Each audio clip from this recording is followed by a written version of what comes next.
Hi, Dr. Dave here again to talk about the top 10 pool strategy errors amateurs make, along with how to correct them. If you want to improve, you must incorporate these concepts into your game. Sometimes amateurs don't leave angles on shots like this. From here, my only option is to draw straight back to the short side of the 8. I got shape, but that was risky with a chance of scratching. A better play here is to draw back or roll forward for an angle on the next shot. Now I have options. I can draw straight back,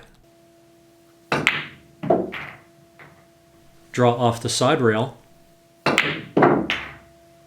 or even roll forward with side spin off multiple rails.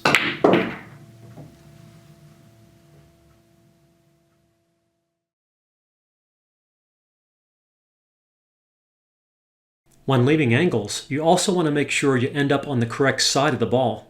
Here's an example of leaving the wrong angle. I'm on the wrong side of the line to the pocket, and I need to send the cue ball a long distance and off rails to get shape on the 8. I had to work hard for that, and I risked scratching. Here's a much better approach, leaving a good angle. Now I just need to roll the cue ball forward. There was no chance for a scratch, and I had a wide margin for error with shot speed. I could have come up well short or gone well long and still have an easy shot at the 8. The shape zone is the area where you can leave the cue ball and have a good shot. Here, anywhere in this area would be good for a shot at the 8. It is best to not come across the narrow part of a shape zone like this. The margin for error with speed is very small. When possible, always try to come into the line of the next shot, where you will end up in the heart of the shape zone over a wide range of speeds, like this.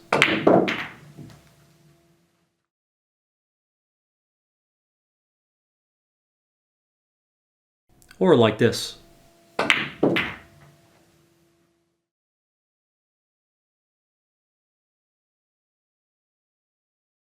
With a layout like this, do you ever see amateurs just pocket the easy balls first and then wonder how they will deal with the problem cluster later? You always want to solve your problems as early as possible. Here, the angle is perfect for a stun shot to break out the cluster. And having the pocket hangers offers good insurance to guarantee an easy shot after the breakout. Did you notice that I used controlled speed where I knew balls couldn't get into trouble? The runout is easy from here. An amateur might be tempted to shoot the 10 here since it is straight in and easy. However, because the 8 is difficult to get on later, the 10 is a good key ball to save. Here, a much better approach is to start with the easy 15. A stop shot leaves a perfect angle to come off the 13 to get perfect shape on the 10 to leave an easy shot at the 8.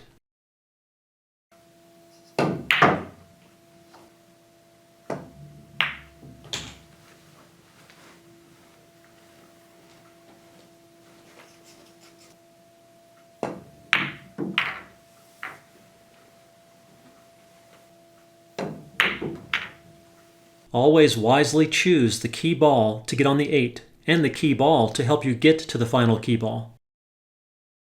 Here, with ball in hand, many amateurs would be tempted to shoot the 10 in the upper corner, which is the closest pocket. However, this requires draw into a fairly tight window. Coming across the narrow part of the shape zone hurt me, and I don't have a shot at the 8. A better choice for ball in hand here is above the 10. The shot is longer, but it is still very easy. Also, it is much easier to control cue ball direction and travel distance with the follow shot as compared to a draw shot. Remember, draw for show, follow for dough. Here, coming into the fatter part of the shape zone, I had a larger margin for error with speed.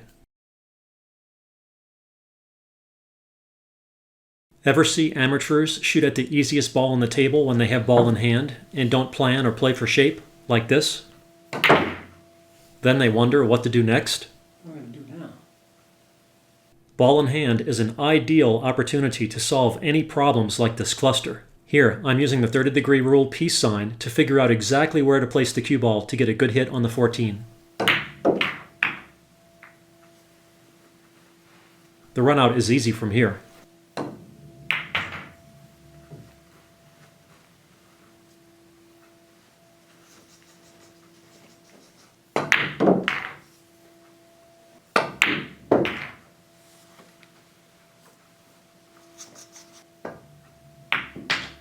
Sometimes people try too hard to get perfect shape on the next shot like this.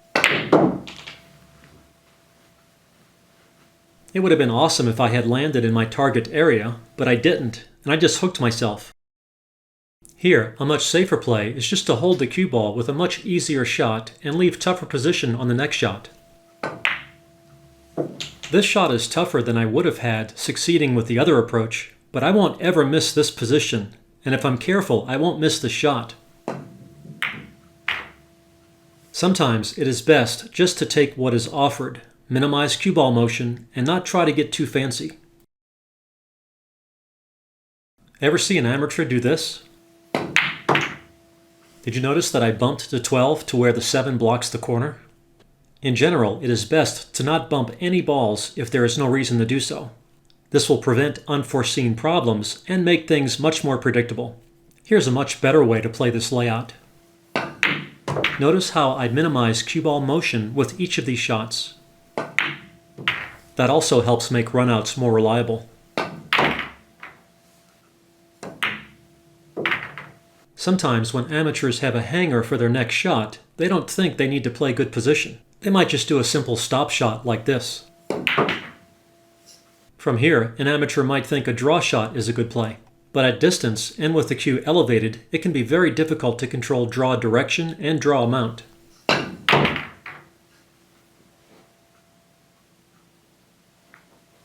Here, a much better play is to cheat the pocket slightly and get much closer to the hanger like this.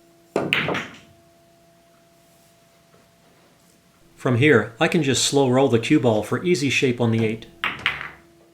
It is easy to control cue ball direction off hangers by changing how much of the ball you hit. Here, hitting the hanger much thinner results in a much smaller angle change off the rail.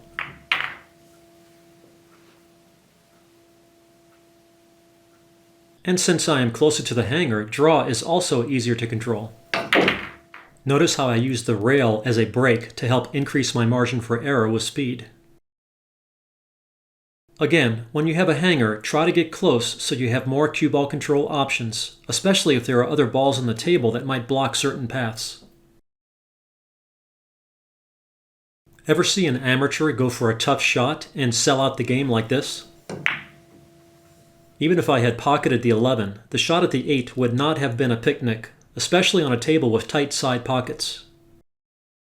Always weigh your options and play the percentages, and choose an easy safety over a tough shot if it will increase your chances for winning the game. I like my chances to win here against any player. My opponent is unlikely to get a hit on the 1, and even if they do, I am likely to have a shot at the 11. Smart play like this is what separates the hacks from the masters.